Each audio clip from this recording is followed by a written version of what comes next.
ነገሩን ቋጫችሁትም አልቋጫችሁትም በእንጠልጥል ያለ ጉዳይ ነው። ገባሽ? የእናንተ አሁን የመሲም ሆነ ገባሽ ያንቺም የሳራም ሆነ የሌሎቻችሁም በሙሉ እዛ የነበራችሁ በሙሉ እነ ጉቺም አንድ ላይ ሆናችሁ ይቅርታ ተጠያይቃችሁ ነገሩን ቋጫችሁት። የነ ወርቁ አይተነው በእንጥልጥል ላይ ቀረ። ተሰድበው ምን ብለው ስማቸው ጠፍቶ ዝም ተባለ።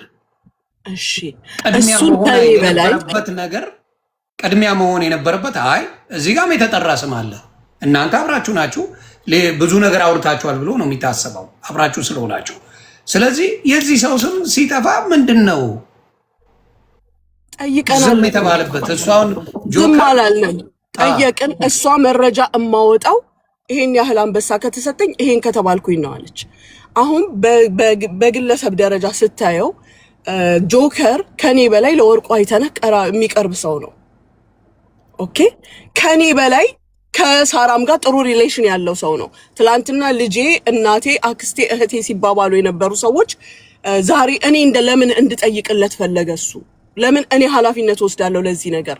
እሱ ከኔ በላይ ኃላፊነት የለበትም ወይ? በሙሉ ነው ያለው አሁን ሲናገር የነበረው እዛ በሙሉ የነበሩት። እኔ ግን ስናገር ስለ ራሴ ስለምናገር ነው። መሲ እዚህ ጋር አለች። ስለዚህ እዛ ላይ ሲናገር የነበረው እንደሰማው በሙሉ የራሳቸውን ፈተው የአንድ ወንድማችንን ስም እንደፈለጉ ጨቅጭቶ የእነሱን ሶሉሽን ፈጥረው ላጠብ ሄዱ።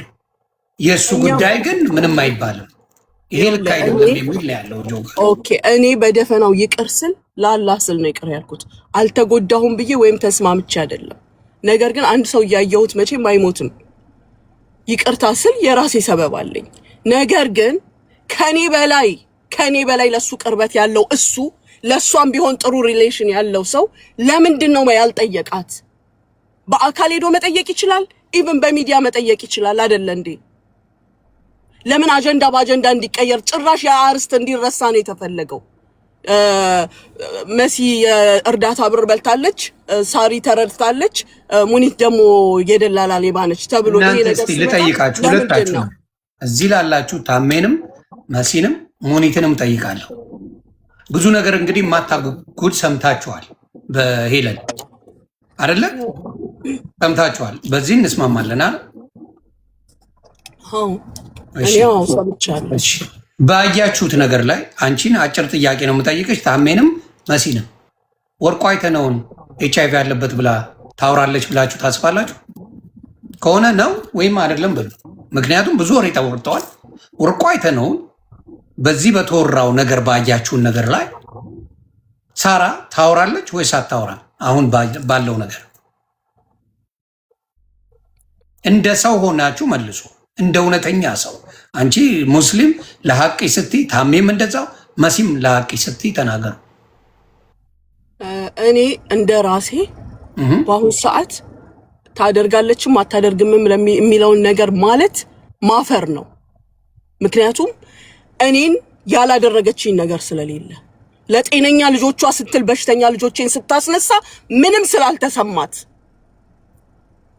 ጭራሽ እከሌን ጠይቂ እያለች ትላንት ደግሞ የሰማሁት ነገር አለ በራሴ። ትላንት ደግሞ ሄለን እየከፈተች ስትሰማ የነበሩ አዳዲስ ነገሮች አሉ። ይሄን ያህል የቅርብ ጓደኛዋን እህቷን አብሬያት ረጅም ጊዜ ከነሱ በላይ የኖርኩትን እኔን ይሄን ያህል አሳልፋ ከሰጠች ሌላውን ልትሰጥ ትችላለች። ስለዚህ አፌን ሞልቼ ይሄን ታደርጋለች ወይም አላደረገች ከሆነ ለምን አፍራለሁ? አርጋም ከሆነ ደግሞ ለምን የውሸት ምስክር እባላለሁ? አላቅም። በአሁን ሰዓት ራስህን ማመን የማትችልበት ሰዓት ነው። እኔ የተደረኩት ቀላል አይደለም። የልጆቼ ስም እንዲጠራ እንኳን ሰበብ የሆነችን ሴት ዛሬ እኔ ይቅር ብላት ላላስል ነው። ግን እቺ ሴት እንዲናት ወይ አርጉ። ቆይ ያልገባኝ ነገር የልጆቼ ስም ለምን አስፈለገ? ምን አርጉ? ልጆች ምንም ያደረጉት ነገር የለም። እኔ ኦቲስቲክ ልጆች አሉኝ። እዚህ ጋር ወጥቼም የተናገርኩት ራሴ ነኝ። አሬ ባረኩልሽ። እና እነሱን በስራሽ ያገኘሽው እምባል አይደለም። እኔ ጌጦቼ ናቸው ወይ ድረስ ጀግና ሴት ስለሆንኩኝ ነው እነሱን የማሳድገው ራሴን የማስተዳድረው እምኖረው እዚህ።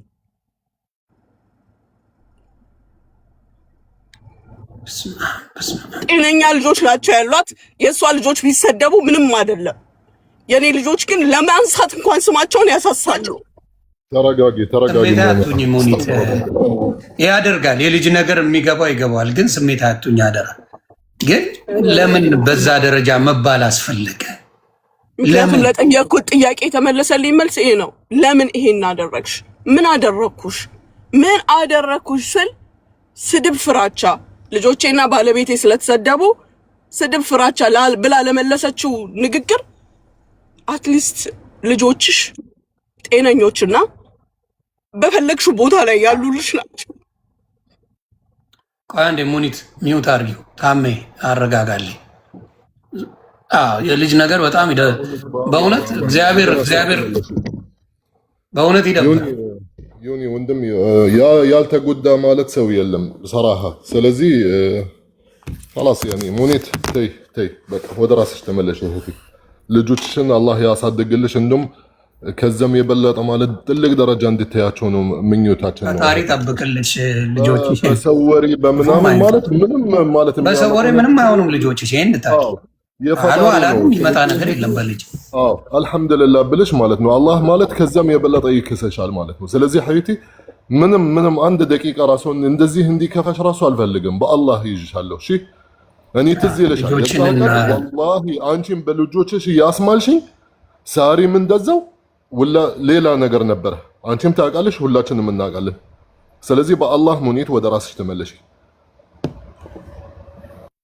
እና ዮኒ እኔ ይሄ ውስጤ እያለ እንኳን አብረን የበላን ሰው ነን በቃ የሆነ ሆኗል ብዬ ይቅርታ አድርጌላት ታሜ በስንት ልመና በስንት ኡኡታ መሲ ራሷ ብትሆንም ጥምም ብላ ታሜንም በስንት ልመና ይሄን አድርገን እኛ ቁም ነገር የሰራን መስሎን ነው። እኔ ስፔሻሊ በቃ መልካም ነገር አደረግን ተበዳይነን ይቅራልን ብለን ስንመጣ በሌላ መልኩ ሌላ ነገር አቀናብሮ መምጣት ምንድነው ፖይንቱ? እሱ ነው ያልገባኝ እኮ አሁን የራስን ነገር በቃ እኔን አትስደቢም ብሎ መጨረስ እኮ ይቻላል አይደል? ከኔ ጋር ነው ምንድነው የምትፈልጊው? እኔ ጋር ጨርሽ ማለት ይቻላል። እኔ ልንገርህ ዮኒ ምን እንደምል ከኃላፊነት ለመሸሽ እኔ ወርቁ አይተነው እንደነገርኩ አደንቀዋለሁ፣ አመሰግነዋለሁ። ወጣቶችን ያበረታታል፣ ይረዳል፣ ደስተኛ ነኝ በሚያደርገው ነገር ግን ከኔ በላይ ሊቆረቆርለት የሚገባው እሱ ነው። ሰፖርት የተደረገ በሱ የሚኖር እሱ ነው፣ እኔ አይደለሁኝ። ስለዚህ እኔን እንዲህ ሊለኝ አይችልም። እኔ አንቺ ከኔ በላይ ኃላፊነት አለብሽ ሊለኝ አይችልም። እውነት እሱ ከተሰማው ከኛ ጋር ነገሩን ከማያያዝ ለምን ዘራፍ አይልም? እዚህ ጋር አልፎ ደግሞ ያለችበት ቦታ ድረስ ሄዶ ለምን አልጠየቀውም? ወይስ ከየት እየተቀባበሉ ነው ወሬዎች ሳራ ጋር ደርሰው ሳራ ለሄለን ያደረሱት? ይሄ እንዲታይ ይፈልጋለሁ። እኔ ያልገባችሁ ነገር ካለ እኔ በጭንቅላቴ የማስበው የወሬው ሶርስ እውነት የሆነው እውነት ነው፣ ውሸት የሆነው ውሸት ነው። አላሁ አለም። አሁን ለይተንም የምናውቀው ነገር የለም። ነገር ግን አንድ ደግሞ ግልጽ የሆነ ነገር እዚህ ሀገር ላይ ቪዛ ኖሮት አይዲ ኖሮት የሚኖር ሰው የኤችአይቪ በሽተኛ ሊሆን አይችልም። ምክንያቱም አገሪቱ አትሰጥም። ግን ኢቨን የአንድ ሰውን ስም ያለ አግባብ ለመነሳቱ እሱ ለምን እሷ ላይ ዘራፍ አላለም? ምንድነው ችግሩ ከኛ ጋር? ወይስ እሷ ጋር የሚመጣ ነገር ረግጣት አላየሽም ማለት ነው?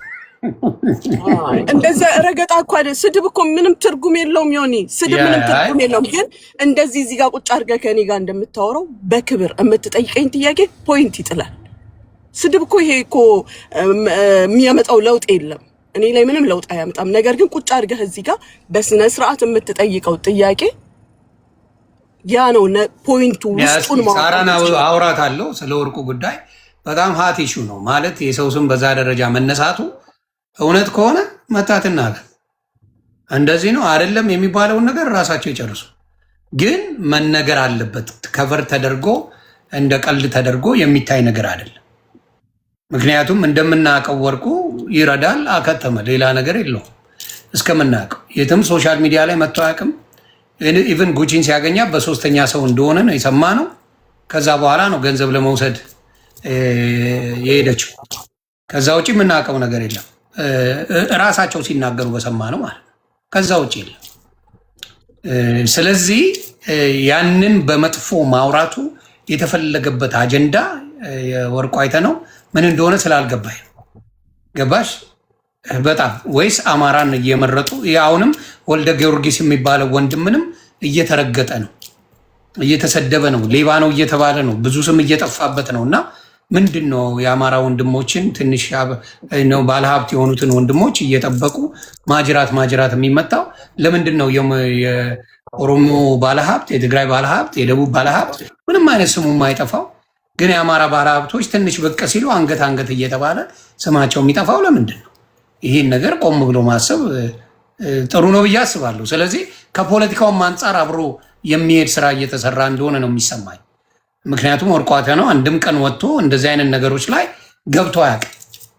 ልርዳ ባለ ነው የሁላ ስድብ የመጣው። 100,000 ሪያል ሰጠ፣ ምንድን ነው ድራም ሰጠ፣ ምናምን መኪና ሰጠ ምናምን በሚለው ነው የሁላ ፍጅት የመጣው። ከዛ ውጭ ምንም ውስጥ የለም። ምንም ውስጥ ይህ ውስጥ የሚያስገባው ነገር አንድም የለም። ቲክታክ ላይ ቁጭ ብሎ ነው የሚውለው። ቲክታክ ላይ ሲያማ ነው የሚውለው። መቼ አውርተው መቼ ተነጋግረው መቼ አብረው ብዙ ነገር አድርገው